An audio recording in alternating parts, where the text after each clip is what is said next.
Hi friends, I am Tilak. You're watching Tech May Be Unique, and today we're going to see about the Microsoft Excel overview, Microsoft Excel web overview on your computer. And if you're new to this channel, make sure to click on subscribe button below. We just quickly move on to the video. So in this video, I'm just going to show the overview of Microsoft Excel web. So you just want to search as Microsoft 365 and just log in into your account by using your account.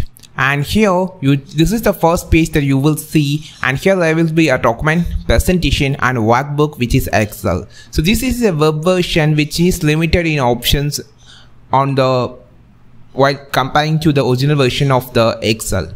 So but also you can just work with this Excel. You can see a lot of basic options. Some of the advanced options are only missing.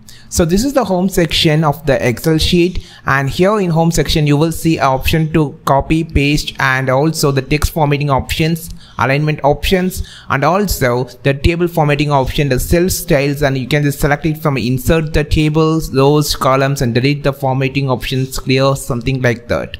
The most important thing was the formula. You can see the formula is here. You can see this.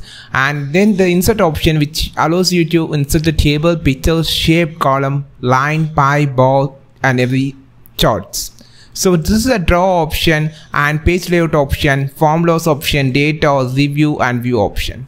So first of all, this is the basic overview of the Excel, so you can see and understand how it's work on. So just can use this for free while comparing to the original version, which is paid. This is a Microsoft Excel web free version. You can use it on the Microsoft 365 online. I think this video helped you a lot. Like this video, share this video, subscribe this channel. We will meet on next video, which is super valuable content. This is Tilak signing off from Tech May Be Unique. Have a wonderful day.